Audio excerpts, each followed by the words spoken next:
नमः सिद्धेभ्यो। नमो अर्हन्ताणं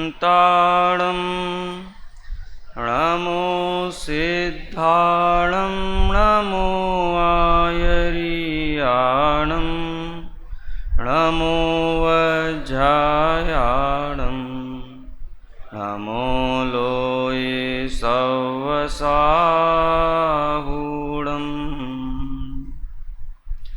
एष सुरासुरमणु सिन्धवन्दितं धोदघायिकमलं पळमामि बड्ढमाणं तीर्थं धम्मस्य कर्तारम् शेषे पुण्यतीर्थयरे ससवसिद्धे विशुद्धस्वभावे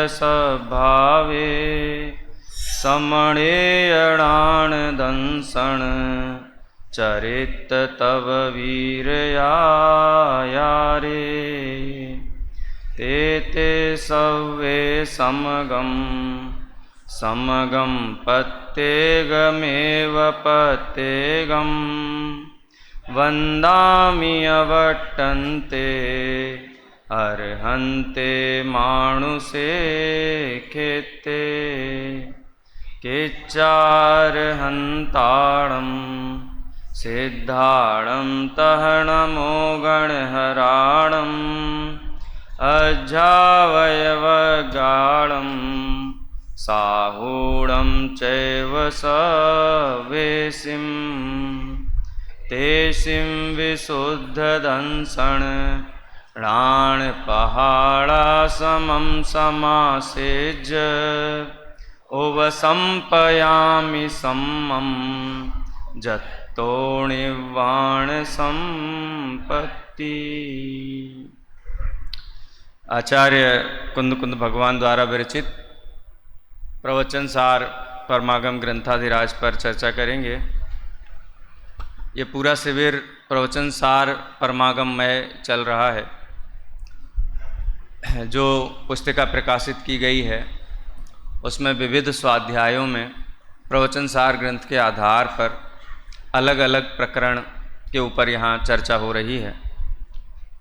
मुझे मोक्ष मार्ग प्रज्ञापन अधिकार की गाथाएं बहुत आंदोलित करती हैं, प्रोत्साहित करती हैं। ऐसा लगता है आचार्य कुंद देव लगभग सेकंड लास्ट अधिकार हम इसको कह सकते हैं, वहाँ पर भी उन्होंने जो निष्ठा आरंभिक गाथाओं में मोक्ष मार्ग को हाथ में रखे आंवले की तरह दिखाने की प्रतिज्ञा की है, उस प्रतिज्ञा के निर्वहन में यहाँ तक वो निरंतर लगे हुए बार बार उसी बात का स्मरण कराते हैं। अगर हम प्रतिपाद्य बिंदु की तरफ से देखें प्रमोद जी, तो समय सार ग्रंथ में आचार्य कुंद देव ने प्रतिज्ञा की, तम एयत्त विहत्तम दायेहम अपणोह सविवेण जम दायेज्य पमाणम चुक्केजम छलम न घेतब्बम। क्या प्रतिज्ञा की थी कि मैं एकत्व विभक्त आत्मा दर्शाऊंगा। प्रवचन सार में भी उन्होंने एक प्रतिज्ञा की है, मोक्ष मार्ग हाथ में रखे आंवले की तरह दिखाऊंगा। बिल्कुल स्पष्ट क्या मोक्ष मार्ग है। ये कोई अमूर्त वस्तु, ख्यालों की वस्तु, कल्पनाओं की वस्तु नहीं है। मोक्ष मार्ग ये दोनों ही हैं। गुरुदेव श्री तो बहुत बहुमान के साथ एक बात कहते थे कि पंचम कालना आचार्य पंचम कालना जीवो माटे कहे छे। मतलब हम तो कहते कहाँ मोक्ष है पंचम काल में, पंचम काल हुंडाव सर्पणी काल। गुरुदेव श्री इस बात को बार बार दोहराते थे कि पंचम काल के आचार्य पंचम काल के जीवों को संबोधित करते हुए कहते हैं। तो जैसी प्रतिज्ञा की थी आचार्य देव ने कि मैं निर्वाण लक्ष्मी का वर्ण करूंगा, और निर्वाण लक्ष्मी का वर्ण कैसे किया जाता है उसकी विधि शुद्धोपयोग अधिकार में उन्होंने आरंभ की। और वो तो सब प्रकरण के अंतर्गत बहुत सारे विषय आते हैं। जब उपयोग की बात करते हैं तो उपयोग के भेद भी बताते हैं, उनके फल भी बताते हैं। लेकिन प्रतिज्ञा तो क्या थी, उपसंपयामि सम्मम जत्तो निर्वाण संपत्ति। निर्वाण माने मोक्ष और मोक्ष मार्ग, ये प्रतिज्ञा है प्रवचन सार ग्रंथ की। जब उन्होंने लक्षण किया 14वीं गाथा में शुद्धोपयोग किसे कहते हैं, तो वहाँ पर सबसे पहला जो पद था, सुविदित पयत्थ सुत्तो संजम तब संजुदो विगत रागो समणो सम सुह दुखो भणिदो शुद्धो वो गोत्ती। सबसे पहला पद क्या था गाथा का? सुविदित पयत्थ सुत्तो। जो पदार्थ सूत्र के ज्ञाता हैं, पदार्थ सूत्र को जानते हैं, ये शुद्धोपयोग की पहली शर्त है। और मैं तो कई बार ये कहता हूँ कि शुद्धोपयोग की पहली शर्त नहीं, शुद्धोपयोग होने के पीछे होने वाली आखिरी शर्त भी यही है। माने पूरा का पूरा शुद्धोपयोग की पूर्व भूमिका यदि तैयार होती है, तो वो पदार्थ सूत्र को जिन्होंने जान लिया है, यहीं से वो भूमिका आरंभ होती है। और कई बार इस बात को उन्होंने दोहराया, अनेक स्थानों पर दोहराया। बाद की कई गाथाओं में जिण सत्थादो अट्ठे कह करके भी इस बात को दोहराया। अगर हम वर्गीकरण देखें प्रवचन सार ग्रंथ का, कई नए श्रोता भी हैं, उनके दृष्टिकोण से विद्यार्थी तो जानते ही हैं, और गोष्ठी चल रही है, गोष्ठी में भी निरंतर बैठ रहे हैं। प्रवचन सार ग्रंथ मूल रूप से 2 महाधिकारों में और एक अधिकार में विभाजित है। महाधिकार कौन से हैं? सबसे पहला ज्ञान तत्व प्रज्ञापन। ज्ञान तत्व क्या है ये बतलाते हैं, इसका ज्ञान कराते हैं, प्रज्ञापन कराते हैं। दूसरा अधिकार क्या है? ज्ञेय तत्व प्रज्ञापन, यानी ज्ञेय तत्व का ज्ञान कराते हैं। और ज्ञेय तत्व में भी ज्ञेय सामान्य, ज्ञेय विशेष और ज्ञान ज्ञेय विशेष, एक सेकंड, द्रव्य सामान्य अधिकार, द्रव्य विशेष अधिकार और ज्ञान ज्ञेय विभाग अधिकार, ऐसे 3 विभाग किए। पहले में भी कितने विभाग हैं? पहले अधिकार में 4 विभाग हैं। पहला विभाग है शुद्धोपयोग अधिकार। शुद्धोपयोग उनकी प्रतिज्ञा है। बाकी 2 अधिकार लिखे उन्होंने उस शुद्धोपयोग का फल बताने के लिए, ज्ञान अधिकार और सुख अधिकार। और जो शुद्धोपयोग का बाधक है, शुद्धोपयोग का बड़ा क्या कहा, शुद्धात्म लाभ परिपंथ ऐसा शब्द का प्रयोग किया। शुद्धात्म लाभ को लूटने वाला लुटेरा जो शुभ परिणाम है, आचार्य अमृतचंद्र देव ने बहुत कठोर शब्द का प्रयोग किया है। शुद्धात्म लाभ का जो परिपंथी है, परिपंथी किसको बोलते हैं? कि रास्ते में कोई व्यक्ति जा रहा हो, गांव में पहले ऐसा होता था ना, गांव से किसान फसल बेचने आते थे जब फसल हो जाती थी, और समय बहुत सारे लोगों का, किसानों का फसल बेचने का व्यापार खुलता था, व्यापारियों का फसल खरीदने का व्यापार खुलता था, एक व्यापार और खुल जाता था, परिपंथियों का व्यापार। गांव के अंधेरे रास्ते में छिपकर बैठ जाते थे। वैसे किसान समूह में आते जाते थे, लेकिन किसी व्यस्तता के कारण, किसी कारण से कोई अकेला फंस गया हो तो उसका सारा का सारा माल लूट लेते थे, उनका भी व्यापार खुल जाता था। वो भी व्यापार है ना, उनकी दृष्टि में तो व्यापार है। ऐसे ही नहीं होता, वो व्यापार सवेरे उठते हैं, तिलक लगाते, पूजा करते, नारियल फोड़ते हैं। तो एक व्यापार ऐसा भी है, कौन सा? जो शुद्धात्म लाभ को बाधित करता है। वो क्या है? शुभ परिणाम। उस शुभ परिणाम से निपटने का जो मार्ग बताया था, सुविदित पयत्थ सुत्तो जिण सत्थादो अट्ठे, जिन शास्त्र से पदार्थ को जानकर, कैसे जान करके, प्रत्यक्ष आदि प्रमाणों के द्वारा जान करके, स्वसंवेदन प्रत्यक्ष, तो उसमें स्वसंवेदन प्रत्यक्ष भी है। 24 घंटे 12 महीने मैं हूं, ये आपको पता चलता है कि नहीं चलता है? अमन जी, कौन, किसने बताया मैं हूं? कौन बताता है? कौन सूचना देता है इसकी, मैं हूं? अरे भाई, एक इंद्री से लेकर के संगी पंचेंद्री पर्यंत सब जीवों को, संसारी जीवों की अपेक्षा, वैसे तो सिद्ध और अनंतों की तो क्या बात करें, उनको तो प्रत्यक्ष दिखता है आत्मा, लेकिन बाकी जीवों को भी अपनी सत्ता की अनुभूति प्रत्येक समय हो रही है कि नहीं हो रही? आप हो, कहाँ पता चला आपको? मैं जीव हूं ये कैसे पता चला? जीव शब्द भी हटा दो, क्योंकि जीव शब्द तो अब ये महाविद्यालय में प्रवेश लिया होगा उसके बाद पता चला होगा। बच्चों की वोकैब्युलरी बदल जाती है महाविद्यालय में, 3 महीने पढ़ लेते हैं तो हैं, कहीं चोट लग जाए, आज तो पाप का उदय था घर पे बोलते हैं, घर पे जाकर के भाषा बदल जाती है उनकी।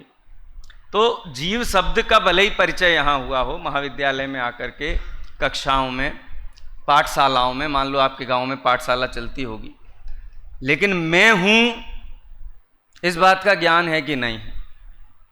किसको नहीं है बताओ?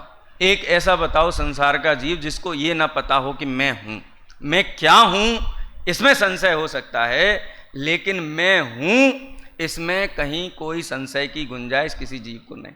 मेरी सत्ता है, मैं हूं। एक चींटी को भी थोड़ा छेड़ दो ना तो वो भी पलटवार करती है, क्यों? क्योंकि उसको पता है मैं हूं। 1 इंद्री, 2 इंद्री, 3 इंद्री, 4 इंद्री, 5 इंद्री, ये सभी जीव स्वसंवेदन प्रत्यक्ष के द्वारा ये जानते हैं कि मैं हूं। तो वहां जब कहा जिण सत्थादो अट्ठे पच्चक्खादीहिम, स्वसंवेदन प्रत्यक्ष से अपनी सत्ता का निर्धारण भी उसमें शामिल।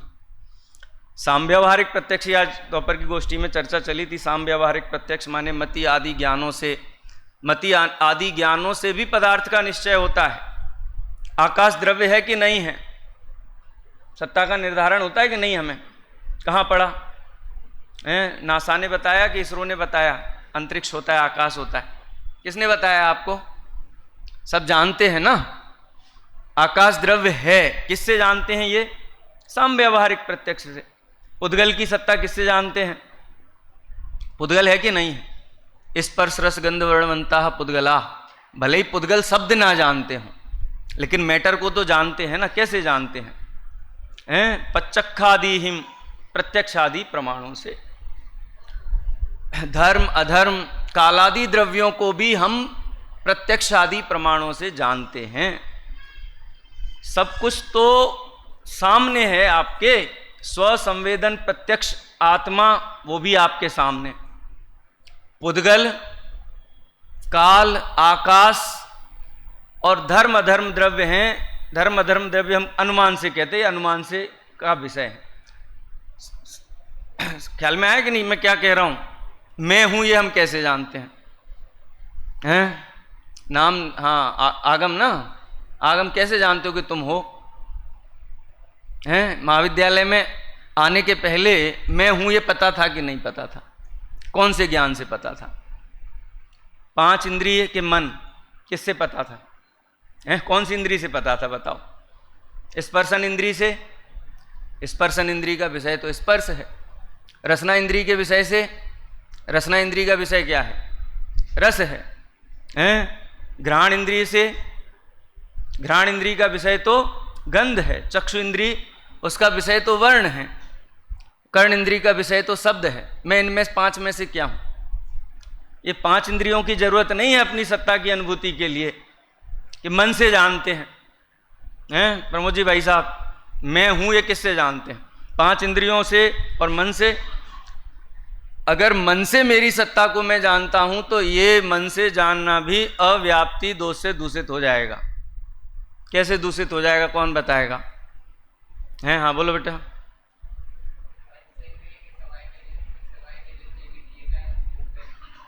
मन से आत्मा को जानता हूं यदि ऐसा माना जाए तो इसमें कौन सा दोष है? 3 दोषों में से लक्षण दो। वैसे लक्षण नहीं है, स्टेटमेंट है। स्टेटमेंट में भी दोष लागू हो सकते हैं।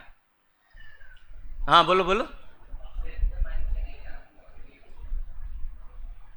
हाँ बहुत बढ़िया। हाँ, सिद्ध परमेष्टि के पास मन नहीं होता है, लेकिन सिद्ध परमेष्टि के पास प्रत्यक्ष ज्ञान होता है। तो वहां तो ये क्वेश्चन हम लागू ही नहीं करते। हम तो संसारियों की बात कर रहे हैं। हम तो संसारी हैं ना, हमको आत्मा जानना है, हम कैसे जाने? वो जानते हैं कि मैं हूं। बहुत बढ़िया, शाबाश, यही उत्तर मुझे अपेक्षित था। समझ में आया कि नहीं बाकी लोगों को? बहुत जोरदार जवाब दिया है न्याय से। न्याय समझते हैं ना, लक्षण लक्षणाभास का जो न्याय है, अव्याप्ति, अतिव्याप्ति और असंभव दोष वाला। यदि मैं आत्मा को 5 इंद्रियों से जानता हूं तो 5 इंद्रियों का विषय क्या है? क्या है? स्पर्श, रस, गंध, वर्ण, शब्द। तो मन का विषय आत्मा होगा। देखो, आत्मा असंख्यात प्रदेशी है, अनंत गुण वाला है, ये मन का विषय हो सकता है, श्रुत ज्ञान का विषय। लेकिन मैं हूं, ये स्वसंवेदन प्रत्यक्ष उस ज्ञान का विषय है। और ऐसा स्वसंवेदन प्रत्यक्ष ज्ञान आबाल गोपाल सभी को, हम तो रोज ही पढ़ते हैं, पूजा में पढ़ते कि नहीं पढ़ते हैं? कहाँ पढ़ते हैं बताओ एक बार। अरे आबाल सभी गोपाल, सुलभ सबको चिन्मय अभिराम। बार बार ये बात पढ़ते हैं, भगवती अनुभूति स्वरूप है ये आत्मा, आबाल गोपाल है, सभी को प्रत्यक्ष है। कौन सा प्रत्यक्ष? सामव्यवहारिक कि स्वसंवेदन प्रत्यक्ष? देखो भाई, ये परोक्ष और प्रत्यक्ष ज्ञान के जो आगम में भेद दर्शाए गए हैं, ये उपचार से भेद हैं। ज्ञान का लक्षण क्या होता है? ज्ञान का लक्षण है, प्रवचन सार में किया, ज्ञान अधिकार में क्या लक्षण है? स्वपर प्रकाशको ज्ञानम, ये टीका में लक्षण किया है ज्ञान का। पर प्रकाश में आप अप्लाई कर सकते हैं क्या क्या? मति, श्रुत, अवधि, मन पर्यय, परोक्ष, प्रत्यक्ष, सब वहां अप्लाई होता है। अरे आत्मा का असंख्यात प्रदेश रूप अमूर्तिक जो वो है, वो भी उसका विषय हो सकता है। लेकिन मैं हूं, ये तो आबाल गोपाल सभी को स्वसंवेदन प्रत्यक्ष आत्मा है, ये प्रत्यक्ष ज्ञान का विषय है। इसमें किसी इंद्री की, और यदि इंद्री सापेक्षता हो तो निवृत्ति उपकरण में दोष लगने पर अथवा क्षोभसम संबंधी हीनादिकता होने पर मैं हूं, मेरी सत्ता है, इसका विस्मरण होना चाहिए। होता है किसी को? बताओ हैं? ये प्रवचन सार में ये आंख से आचार्य देव ने दिखलाया। और पहली मंगलाचरण की 5 गाथाओं के बाद जब आचार्य देव पहली लाइन लिखते हैं, पहली लाइन टीका की, तब परिचय देते हैं आचार्य कुंद कुंद देव का, आचार्य अमृत चंद्र देव, कि किसको मुक्ति लक्ष्मी चाहिए। किसको चाहिए मुक्ति लक्ष्मी? कुंद कुंद आचार्य को चाहिए। भगवान महावीर को चाहिए थी मुक्ति लक्ष्मी, आदिनाथ भगवान को मुक्ति लक्ष्मी चाहिए थी। आदिनाथ भगवान को मुक्ति लक्ष्मी चाहिए थी, माने आदिनाथ अवस्था जब तक नहीं थी तब तक सुख की तलाश नहीं थी, मुक्त होने की तलाश नहीं थी। वो तो एक बहुत अल्पकाल की असमान जाति पर्याय है। आचार्य देव क्या कहते हैं? एश, किसको मुक्ति लक्ष्मी का वर्ण करना है? आचार्य कुंद कुंद देव का परिचय देते हैं आचार्य अमृत चंद्र देव। क्या कहते हैं? एश स्वसंवेदन प्रत्यक्ष दर्शन ज्ञान सामान्य स्वरूपो अयम आत्मा। अगर मनीष जी की शैली में एक एक शब्द के ऊपर प्रकाश डालें, उसमें बहुत भाव भरा हुआ। एक शब्द भी इसका ऐसा है कि अपने अपने आप में, जैसे कहते हैं ना बीज बुद्धि, बीज रूप एक एक शब्द है। एश, एश, एश शब्द का क्या अर्थ होता है? एश, जो मुक्ति लक्ष्मी की प्रतिज्ञा भाई है, उनके बारे में मैं कहता हूं। एश, उनके बारे में। एश शब्द है वो दैट, और इयम शब्द का भी प्रयोग इसमें किया, दोनों का किया है। दोनों में क्या कॉमननेस है? संस्कृत पढ़ते हैं ना हम, एस और इयम में दोनों में क्या अंतर है? एस माने वो जिसकी हमने पीछे बात की है। पीछे बात की है माने पिछली गाथा में आचार्य देव ने जिन्होंने प्रतिज्ञा की है कि मैं मुक्ति लक्ष्मी का वर्ण करूंगा, वह कौन है, उनका परिचय देते हैं। कौन है वो? स्वसंवेदन प्रत्यक्ष, आचार्य कुंद कुंद देव का परिचय। स्वसंवेदन प्रत्यक्ष, उस स्वसंवेदन प्रत्यक्ष आत्मा का स्वरूप क्या है? दर्शन ज्ञान सामान्य, मति ज्ञानी, श्रुत ज्ञानी, अवधि ज्ञानी। अब तो ऐसे कहते हैं ना कि द्वादशांग के ज्ञाता, 3 ज्ञान के धारी, 4 ज्ञान के धारी हैं, 5 के तो होते हैं कि नहीं होते हैं? उनको हम कहते हैं केवल ज्ञान के धारी। ये परिचय नहीं है, इस परिचय में कोई गौरव नहीं, इस परिचय में कोई गौरव नहीं है। क्यों गौरव नहीं है? ये टेम्परेरी परिचय है। किसी अवस्था विशेष का परिचय हो सकता है, लेकिन मेरा परिचय नहीं हो सकता। मैं मंदिर में पूजा कर रहा हूँ और दरब नहीं तैयार मिली मुझे, और मैं गया फटाफट पूजा के कमरे में, दरब इकट्ठी की, धोई थाली, तो कोई बहुत दिनों से कोई मेरा समझ लो कोई परिचित था, उसने देख लिया कि ये दरब बना रहे हैं, बहुत दिनों 20 साल से नहीं मिले, मानो 25 साल से। तो हम कहे पुजारी हो क्या कहेगा, पुजारी हो? तो हम क्या कहेंगे, अरे पुजारी नहीं है माने वो मेरा परिचय नहीं है। मेरा परिचय क्या है, क्या परिचय है? जो परमानेंट परिचय वो मेरा परिचय है। तो इसीलिए आचार्य देव क्या कहते हैं, पहला तो ये लक्षण और लक्ष्य में यदि हम देखें तो लक्षण में एक विशेषता होती है। क्या विशेषता होती है? लक्षण कॉग्निजिबल होना चाहिए। कॉग्निजिबल का मतलब क्या होता है? इसको अगर हम सरल भाषा में कहें, मतलब हर कोई उसको जान सके। क्या क्या ठीक शब्द रहेगा इसके लिए? हैं? प्रसिद्ध होना चाहिए। बोलो, लक्ष्य क्या है? अप्रसिद्ध है। और लक्ष्य की प्रसिद्धि के लिए हम किसका अवलंबन लेते हैं? लक्षण का अवलंबन लेते हैं। और लक्षण कैसा होना चाहिए? प्रसिद्ध होना चाहिए। ये स्वसंवेदन जो लक्षण दिया, ये प्रसिद्ध है कि अप्रसिद्ध है? कैसे प्रसिद्ध है? क्योंकि आबाल गोपाल सभी को अपनी सत्ता इस लक्षण से प्रसिद्ध है। जब यहां कहा कि मैं जीव हूं, मैं ज्ञान दर्शन स्वभावी हूं, तो हमको लगा कि मैं हूं कि नहीं हूं, कहीं टेस्ट करवाएं इसको। टेस्ट करवाया कहीं? कभी किसी ने जाकर के पलट के प्रवचन हॉल के बाहर निकल कर के कभी ऐसा टेस्ट किया? किसी से पूछा? आज पंडित जी कह रहे थे कि ज्ञान दर्शन लक्षण वाला जीव है, जरा बताओ देख करके मेरे में है कि नहीं। ऐसा कभी प्रश्न उठता है क्या? कभी उठा? क्यों नहीं उठा? क्या कारण है क्यों नहीं उठता ये प्रश्न?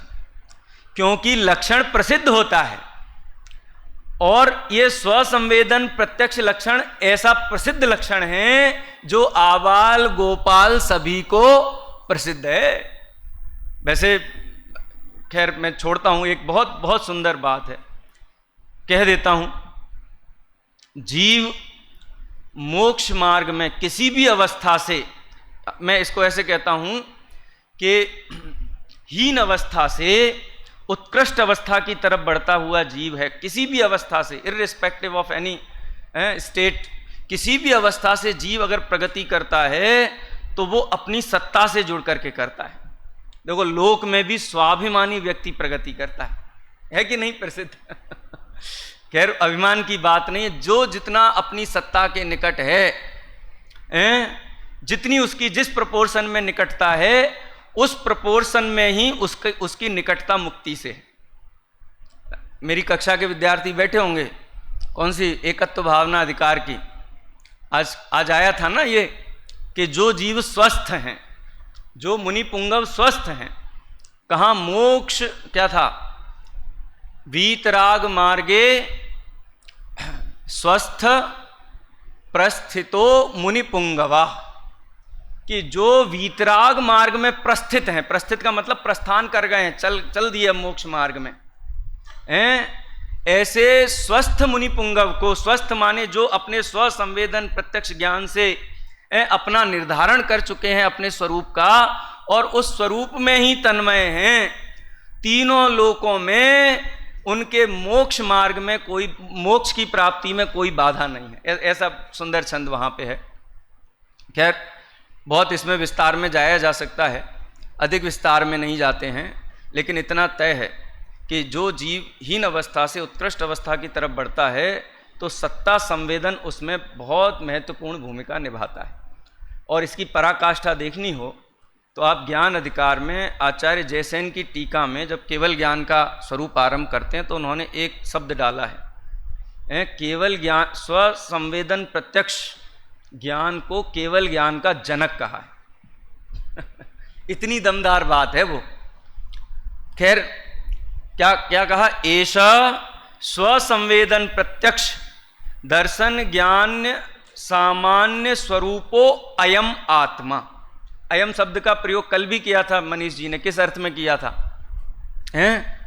अयम शब्द तत्प्रतिपत्ति वर्तमनः प्रणेतारौ वयम इमे तिष्ठामा, इमे शब्द का प्रयोग किया था, पर्यायवाची। इमे प्रत्यक्षवाची है, वर्तमानवाची है। ये अयम आत्मा, यह आत्मा, ये सामने हाजिर हुजूर हैं, 24 घंटे 12 महीने उपलब्ध जो सत्ता संवेदन रूप जो आत्मा है, वो मैं हूं, और वो अनादि काल से है और अनंत काल तक रहने वाला है, और उसको ये मंजूर नहीं है कि अब वो संसार में रहे, संसार के दुखों को उठाए। अब तो उसे कहाँ जाना है?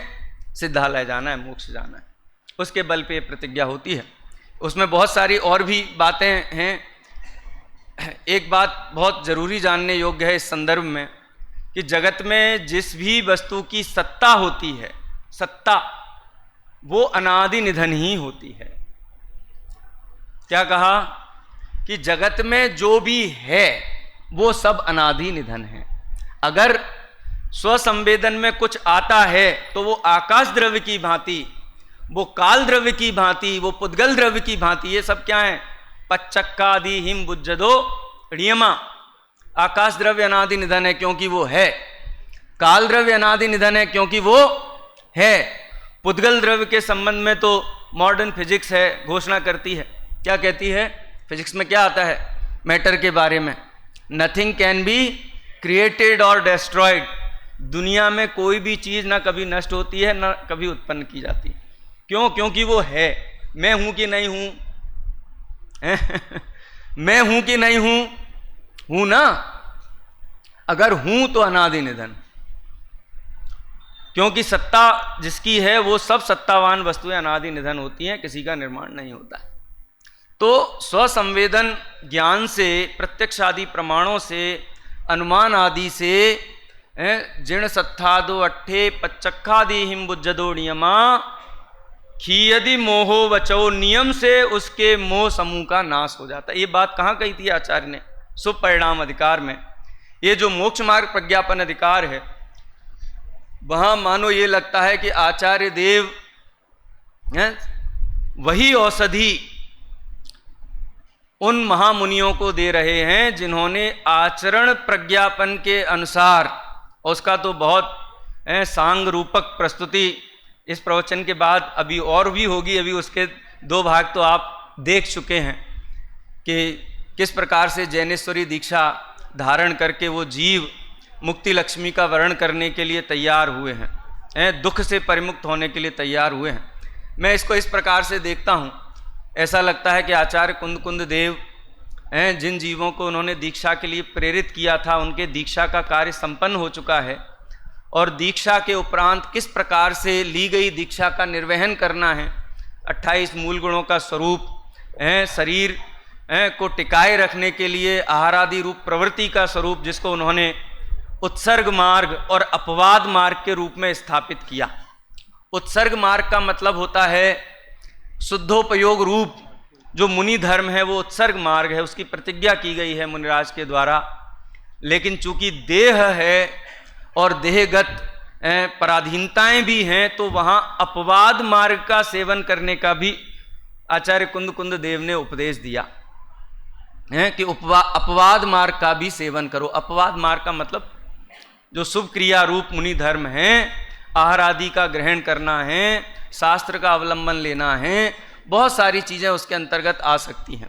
एक बहुत बढ़िया लाइन आती है टीका की, जब ये बात मैं कहता हूँ तो मुझे कहे बिना रहा नहीं जाता। पढ़ना 220 नंबर की गाथा में, वहाँ एक बात कही कि हे श्रमण, तुम मात्र उत्कृष्ट उत्सर्ग मार्ग का सेवन करोगे तो ये जो देह है ना, ये देह नहीं रहेगी। और ये देह नहीं रहेगी, ये मानो कि तुमने जो महाव्रत रूप जो परिणति है उसका वमन कर दिया हो। ऐसे वो परिणति नहीं रहेगी फिर। क्यों? क्योंकि ये देह नहीं रहेगी तो 3 कसाय चौकड़ी के अभाव रूप परिणति भी नहीं रहेगी, देवादि गति हो जाएगी। इसलिए अपवाद मार्ग का सेवन करो।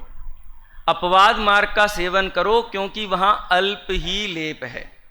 ऐसा कहा, लेप तो है वो कैसे चूके आचार्य देव? क्या कहते हैं? अल्प ही लेप है। लेकिन अपवाद मार्ग में ही स्थित मत हो जाओ, क्योंकि वहां लेप है ही। ये ही का खाली फर्क है। अल्प लेप ही है और लेप है ही, माने अपवाद मार्ग के लिए, माने इस देह को साधन बना करके, इस देह को टिकाए रखने के लिए, देह की प्रवृत्तियों के लिए, इसके लिए तुमने मुनि धर्म अंगीकार नहीं किया है, क्योंकि इसमें बंध है। और फिर बाकी आगे की तो और क्या कथा कहें उनका तो क्या निषेध करें। जहां देह को टिकाए रखने वाली प्रवृत्तियों में भी रत रहने का निषेध किया गया हो, तो अन्य प्रवृत्तियों का कैसे पोषण किया जा सकता है। तो अपवाद मार्ग और उत्सर्ग मार्ग का बात पूरी हो गई। तो नव दीक्षित साधु आकर के हाथ जोड़ करके आचार्य देव के सामने खड़े हो गए आकर के, और कहने लगे कि हे आचार्य देव, हमने आपने कहा था कि परिवज्जदु सामण्यम, श्रामण्य अंगीकार करो, तो हमने श्रामण्य तो अंगीकार कर लिया, अब क्या करें। क्या कहा, अब क्या करें। हमको क्या लगता है मुनिराज क्या करते हैं, और पहले जो हम पढ़ते हैं स्वरूप वन खंडादिक में रहते हैं, दो पायों से बच करके चौपायों के बीच में रहते, तो मुनिराज वहां क्या करते होंगे। तो ये साधुजन आचार्य देव से पूछते हैं, क्या पूछते हैं कि ए आचार्य भगवान, आपने कहा था कि जैनेश्वरी दीक्षा धारण करो। ये प्रसंग तब भी उपस्थित हुआ होगा मुनि आदि कुमार के समय भी लेकिन तीर्थंकर तो कैसे होते हैं, तीर्थंकर दीक्षा लेते ही उनको अखंड मौन हो जाता है, बोलते ही नहीं बोलने के संबंध में तो उसी दिन तीर्थंकर हो गए जिस दिन दीक्षा हो गई। वो 4000 मुनि पूछते होंगे ना उनसे, बताओ क्या करें क्या करें क्या करें, बोलते ही नहीं कुछ, कहते ही नहीं कुछ। प्रतिमा योग में स्थित हो गए, आहार आदि के लिए भी गए, तब भी कुछ नहीं कहना है, कोई बात नहीं करना है, अखंड मौन होता है। लेकिन आचार्य कुंद कुंद देव ये प्रश्न सुनकर के मानो संबोधित करते हुए नव दीक्षित मुनि को कह रहे हैं कि तुम्हें क्या करना चाहिए। ये भाव भूमि पर इस मोक्ष मार्ग प्रज्ञापन अधिकार का उदय होता है, ये उसकी पूर्व भूमिका है। अथ श्रामण्य, ये बहुत सुंदर, आचार्य अमृतचंद्र देव का एक एक शब्द कैसा है, अब देखना एकदम रोमांच हो जाएगा। अथ श्रामण्य अपर नामो, अभी तो श्रामण्य अंगीकार कराया था, कहां पर हैं, आचरण प्रज्ञापन में, लेकिन श्रामण्य कहते किसे हैं, वो आचार्य देव कहते हैं क्या, अथ श्रामण्य अपर नामो, कि अब श्रामण्य, श्रामण्य अपर नाम का मतलब क्या होता है, ऐसा होता ना, एक घर का नाम होता है, एक स्कूल का नाम होता है मेरा सौभाग्य है कि मेरे दोनों नाम एक ही हैं कोई गुंजाइश नहीं थी उस नाम में कुछ सोनू, घर का नाम भी सोनू और ऑफिस का नाम भी, स्कूल का नाम भी सोनू। दादा ने एक नाम दिया था, बड़े दादा ने, मुझे यहाँ बैठता हूँ ना तो वो दिन याद आता है। पहला साल था 1993 है, 1993 में अगस्त का शिविर था यही वाला। तो विद्यार्थी प्रवचन की श्रृंखला में सबसे पहले दिन का ही मेरा प्रवचन था, और मैंने किसी ने टोपी पहना दी थी खूब, भाई साहब को पता है, भाई साहब मुस्कुरा रहे हैं दाऊ तो दादा ने यहाँ से समीक्षा करते हुए कहा था कि भाई ये तो विद्वान हैं, शास्त्र का वाचन करने वाले हैं, सोनू नाम अच्छा नहीं लगेगा, इनका नाम स्वानुभव होना चाहिए ऐसा कहा था। तो कई मित्रगण स्वानुभव नाम से भी बोलते हैं, तो मेरा ऑफिशियल नाम सोनू है और प्यार का नाम निक नेम वो क्या है, स्वानुभव है तो जिनको बहुत मेरे से अत्यधिक प्रेम है वो सब स्वानुभव नाम से ही बुलाते हैं मुझे। ऑफिस का नाम वो है। अपर नाम शब्द का अर्थ क्या हुआ, पर्यायवाची नाम, दूसरा नाम। अथ श्रामण्य अपर नामो मोक्ष मार्ग, मोक्ष मार्ग, श्रामण्य का दूसरा नाम मोक्ष मार्ग है। शुद्धोपयोग की प्रतिज्ञा कहो, मोक्ष मार्ग की प्रतिज्ञा कहो, मुक्ति लक्ष्मी का वर्ण कहो, बहुत सारे रूपकों में आचार्य देव ने उस भाव को प्रस्तुत किया है। श्रामण्य अपर नामो मोक्ष मार्ग, मोक्ष मार्गस्य एकाग्र लक्षणस्य प्रज्ञापनम। श्रामण्य का दूसरा नाम जो कि मोक्ष मार्ग है, और मोक्ष मार्ग का एकाग्र लक्षणस्य, श्रामण्य का लक्षण, मोक्ष मार्ग का लक्षण एकाग्रता है। मोक्ष मार्गस्य एकाग्र लक्षणस्य प्रज्ञापनम, उसकी सूचना देते हैं, उसका ज्ञान कराते हैं। तत्र तन्मूल साधन भूते प्रथमम आगम एव व्यापारयति। बात इसमें 3 स्टेप हैं इस गाथा में। वो तीनों स्टेप जो ऊपर कहे, मोक्ष श्रामण्य अपर नामो मोक्ष मार्ग, मोक्ष मार्गस्य एकाग्र लक्षणस्य प्रज्ञापनम, और उसके साधनभूत सबसे पहले आगम एव व्यापारयति, आगम के संबंध में उसको बताते हैं, आगम अभ्यास करने की प्रेरणा देते हैं। व्यापार शब्द का प्रयोग किया, बहुत जोरदार शब्द है व्यापार, व्यवसाय, व्यापार। आचार्य माणिक्य नंदी ने प्रमाण के लक्षण में इस शब्द को डाला है, बहुत मर्म है उस शब्द में भी। स्वापूर्वार्थ व्यवसायात्मकम ज्ञानम प्रमाणम। हमारे साथी विद्वानों से, अनुज विद्वानों से चर्चा होती है तो मैं उनको ये कहता हूँ कि प्रवचन व्यवसायात्मक होना चाहिए।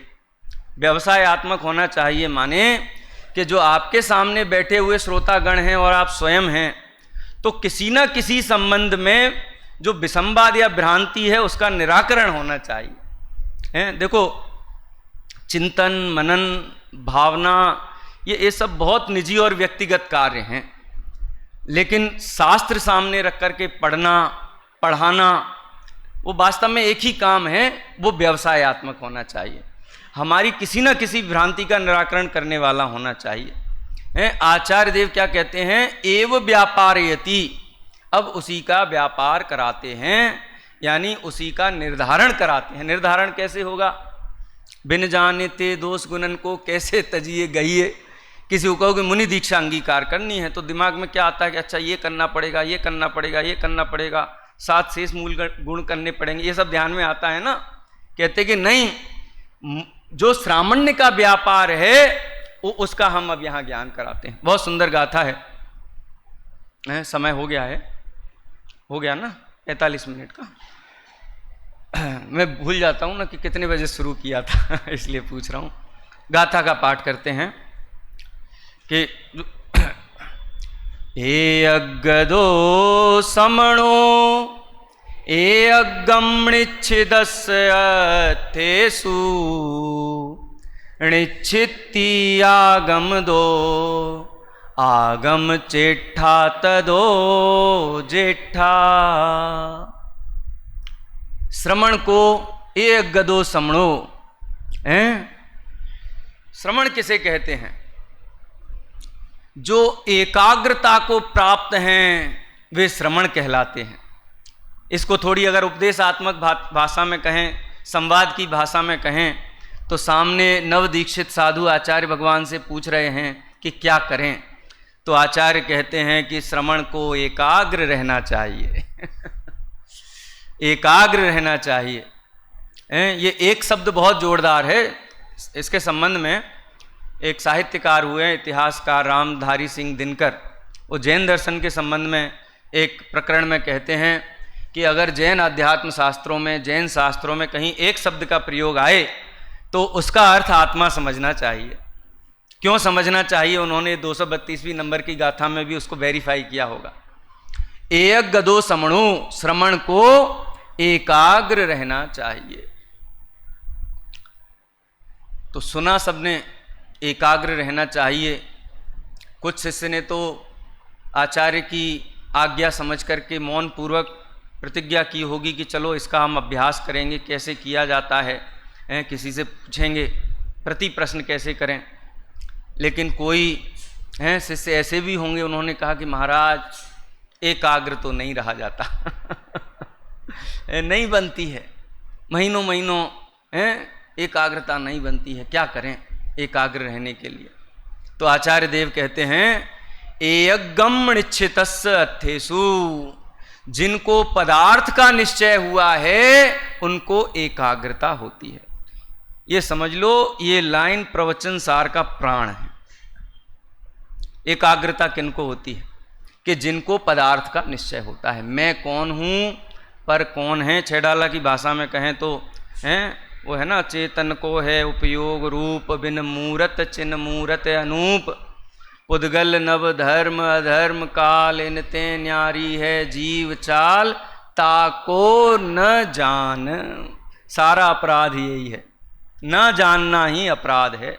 और जब जानना कहूँ तो यथार्थ जानना वो अनुभूति वगैरह सब हैं, सब यथार्थ जानने में गर्वित हैं। जानने का मतलब ये ज्ञान रूप ज्ञान, क्षयोपम रूप ज्ञान, परिभाषात्मक ज्ञान, शब्द रूप ज्ञान, उस ज्ञान की बात नहीं। उसके लिए भी बहुत कठोर भाषा का प्रयोग किया है आचार्य देव ने। एयगम निच्छिदस् अर्थेषु, इसकी व्याख्या अपन कल करेंगे कि एकाग्रता पदार्थ का निश्चय करने से होती है। और पदार्थ क्या होता है ये जानना हो तो 89 नंबर की गाथा में देख लेना। पदार्थ माने द्रव्य, गुण और पर्याय, यही अर्थ है, इसी को अर्थ कहते हैं। अच्छा, पदार्थ का परिचय कहाँ मिलेगा? ये पदार्थ नाम की जो सामग्री है ये किस दुकान पे मिलेगी, किस आड़तिया पे मिलेगी? हैं, गुरुदेव श्री की भाषा में कहें तो सर्वज्ञ देव के आड़तिया पे मिलेगी। आचार्य कुंद देव को गुरुदेव श्री बहुमान से कहते थे, हैं क्या कहते थे? सर्वज्ञ भगवान ना आड़तिया छे। कोना आड़तिया छे? सर्वज्ञ भगवान ना आड़तिया छे। हम भी वो रोड के किनारे बिछा के बैठते हैं ना, क्या दुकानदार होते हैं, क्या लगाते हैं? रेडी लगाते हैं रेलवे स्टेशन के बाहर हैं। हम भी वो छोटे मोटे सर्वज्ञ भगवान की ही जो बात है उस बात में आनंद लेते हैं, उस चर्चा करने में आनंद लेते हैं, वाचना में आनंद लेते हैं। ये कहाँ मिलती है? ये सर्वज्ञ भगवान के पास ये बात मिलती है। और सर्वज्ञ भगवान के वचनों को आगम कहा जाता है। आगम किसे कहते हैं ये जानना हो तो आप गुरुदेव श्री के प्रवचन हैं, क्या नाम है उसका, सुधा करके है ना, प्रवचन सुधा। प्रवचन सुधा में संकलन है, बहुत सुंदर। वहाँ पे आगम का निर्णय कराया है। श्वेतांबर ग्रंथों की घनघोर आलोचना की है गुरुदेव श्री ने। इस प्रवचन में आप सुनना, निश्चित्ती आगम दो, जो सर्वज्ञ भगवान के द्वारा कहे हुए अविरोधी वचन हैं, अविरोधी उनके द्वारा उनके वचनों के अनुसार रचे गए शास्त्र हैं, उसको आगम कहते हैं। और पदार्थ का यथार्थ परिचय आगम से होता है। निश्चित्ती आगम दो, आगम चेठा तदो जेठा। यदि जागृत बुद्धि में कोई करने योग्य कार्य है तो आगम चेष्टा ही करने योग्य कार्य है। इसका और गहन रहस्य है, उसके ऊपर चर्चा अपन कल करेंगे। टीका में 3 लक्षणों से उस चीज़ को समझाया है, चंचलता, क्षोभ और अस्थिरता। इसका कारण ही है पदार्थ का निश्चय ना होना। जिनको पदार्थ का निश्चय होता है उनको चंचलता नहीं होती, राग द्वेष की तरंगें नहीं उठती, उनको क्षोभ नहीं होता है, खेद खिन्न नहीं होते हैं, दुखी नहीं होते हैं, और उनको अस्थिरता नहीं होती है, माने वो स्वरूप में मगन रहते हैं। इस प्रकार की बात है, कल करेंगे।